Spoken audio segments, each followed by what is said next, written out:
Good day, everybody, and welcome to California Freethought Day. It's the 22nd annual celebration. Welcome to the California State Capitol, and a virtual welcome to everyone who's watching us live from Facebook, YouTube, on Twitter. Let's start by thanking our sponsors today as well. naturalview.org, the Applied Office Software Training, the American Humanist Association, the Military Association of Atheists and Free Thinkers, the Center for Inquiry West, Sacramento's Atheists and Other Free Thinkers, the Brights, the Black Nonbelievers, the Reason Center, the Atheist Community of San Jose, Healthcare for All, California, the Black Humanists and Nonbelievers of Sacramento, Sunday Assembly of Sacramento, and the Stockton Area Atheists and Free Thinkers. How about a round of applause, please, for all of these wonderful people that have made today possible. We all had a wonderful time last night at the fundraiser reception. We thank you so much if you attended and for being part of that event. And thanks to the Reason Center for being such a great host last night. Also thanks to the state of California for today's venue and the CHP for keeping us safe today.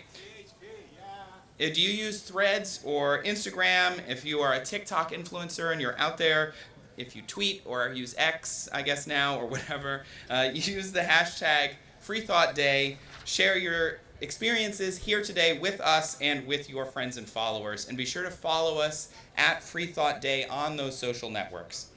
For those of you that are here in person, hello, nice to see you. And don't forget to visit the community tables. You can win all sorts of interesting things. There's a survey as well in your program. All you have to do is collect 8 stickers from participating tables here today and turn it in at registration for a chance to win one of the 3 gift baskets filled with over $300 in books and goodies. If you don't have a program, you can get it at the registration desk, which is kind of straight ahead of me. If you are at home watching on the live stream, you can also win door prizes. Just take the survey. It's going to be sent to your registered email address later today. And of course, finally, I want to remind everyone here at the Capitol and viewing at home that we do have a code of conduct and a privacy policy, and they are in effect, which you can find those, by the way, in your program and on our website. We want everyone here to feel safe. We want everyone to feel welcome. And if you have any concerns of any kind, seek out a volunteer or a committee member. I was told I could have some remarks, so I thought I would talk to you a little bit about one of my favorite things, which is learning how to say I don't know. I'm a self-proclaimed professional nerd. My job, my name is Dominguez, by the way. I'm a science communicator. I make videos about anything from metaphysics to particle physics, from doomsday scenarios to the history of pizza. Seriously, whatever I can think about that I think is interesting, that I can find research on, papers to read, academics to talk to, experts to listen to, I'm going to go do that. I've been very lucky in my 10-year, 11-year career. I have been to the Arctic Circle to see a seed vault that's basically a big mine in the middle of a mountain. I flew in an F-18 once. I really did throw up in that F-18. They let me keep the flight suit, which was nice of them. I've been to the Large Hadron Collider, which is the biggest particle accelerator in the world. It's just really amazing the kind of things that you can do when you work in the world of science. The thing is, I've done all these things, and I've told all these different science stories, and it makes people assume that I'm like a walking encyclopedia. So anytime people have questions about anything, they might just call me or text me and ask me all these things, and they just assume I'm good at trivia, which I'm not. I'm terrible at trivia. Without fail, I have no idea who was in that movie. I don't know the name of that person on that sports team, and I'm terrible at recalling facts on demand. And I think people know what that's like, right? It's frustrating, it's humbling to not know things when people expect you to know them. But I'm here to say you should embrace it. Embrace not knowing. Because not knowing things is powerful. So much so that in our language, you don't even need to say, I don't know. You can just go, You know exactly what that means. There are no words there. But it's a feeling that you know exists. And I realized that this was less embarrassing as an adult. But as a kid, I was also a huge nerd, surprising no one. I went to space camp, band camp, scout camp, and physics camp. I read the World Book Encyclopedia for fun. I just wanted to know things. I didn't want to say I don't know. When someone asked me or when we were talking about something, I want to be able to say, oh, I read that. I know something about that. You know, it's a thing that you just inherently want to do.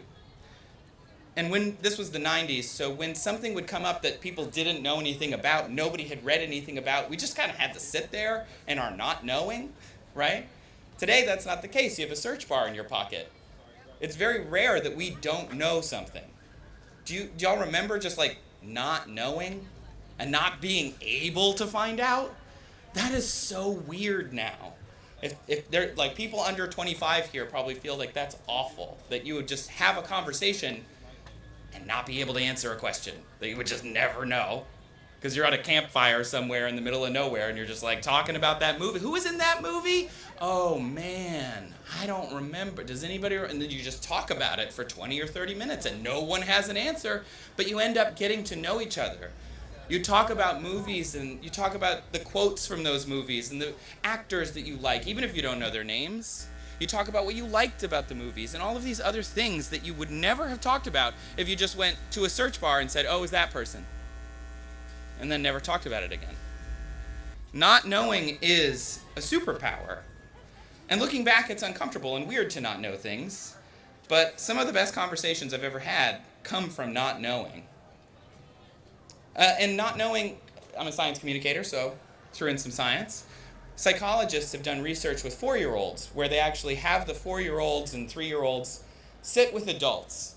And the adults that admit uncertainty, when the 4-year-olds ask them questions, if the adult says, you know, I don't know that, or I'm not really sure about that, but I think it's this, those adults are deemed by those children more trustworthy because they don't just know everything. They also have uncertainty.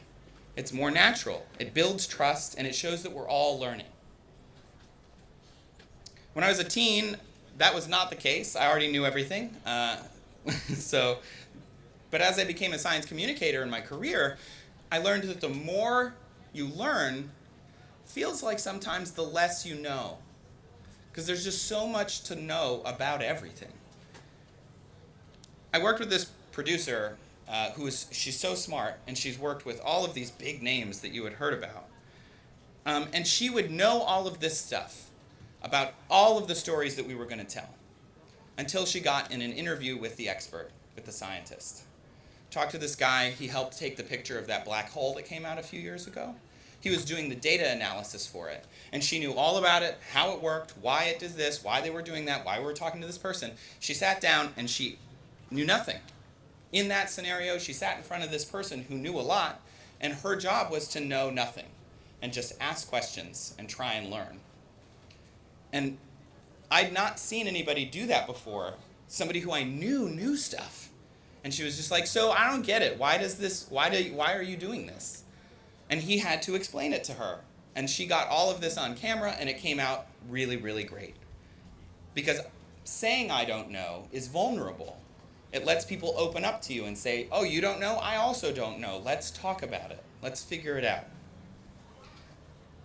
We've become conditioned, because we have these search bars in our pocket all the time, to seek answers anytime a question is posed.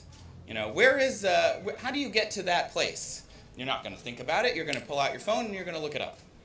Who was in that movie is a great innocuous question, right? But you're probably just going to go to IMDb and find out, as opposed to think about it and try and talk it through. No disparagement there. We all do it. But I challenge you to try not to do it once. Get your friends together and have like a no phones night. You'll be surprised the number of things you end up talking about, because you're not just Googling answers. You're not just you're not binging them, no judgment, whatever. Just go to a party, go to a bar, go to your friend's house, and sit there without your phones for just an hour even, and talk about stuff and see what happens. You're gonna itch. You're gonna want to go grab your phone and answer these questions, because not knowing is uncomfortable, but it's also really valuable for vulnerability, connection, conversation. It's fun. I've done it a few times, and every time we end up being like, this was cool, let's do it again. Sometimes we don't, but we still talk about it. This year's theme is The Science is Golden, but no experiments can exist without that very first part of the scientific method, which is asking a question, having a hypothesis. And that comes from a place of not knowing. We don't know why this happens. Let's ask a question and try and figure it out. So every discovery, every invention, everything that we know came from a place of not knowing. There's a lot of power in that. So celebrate the power of I don't know while you're wandering around today, thinking about all of these different things. Cherish the conversations and debates that can come from that. Embrace the I don't know because, let's be honest, it's powerful. It's great. Now, please join me in introducing the president of the California Freethought Day, David Diskin.